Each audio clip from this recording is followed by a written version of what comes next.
Hai semua, kawan-kawan di saluran Weller. Hari ini saya nak tunjuk macam mana nak selesai masalah bila Roblox player tak respons.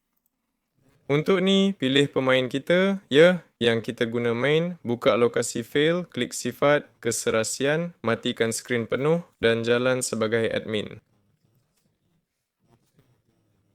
Tekan butang guna, dan tutup. Lepas tu, pergi ke Nvidia atau AMD, pastikan pemacu grafik terkini dipasang. Sambil tu dimuat turun, boleh cuba pasang semula Roblox. Untuk ni, kita pergi ke program juga. Tulis Roblox, buang dia, pasang balik guna browser. Macam ni, saya ada update pemacu, patut update, mungkin boleh selesai masalah saya. Ini tadi Weller. Jangan lupa like, subscribe saluran ni. Jumpa lagi semua.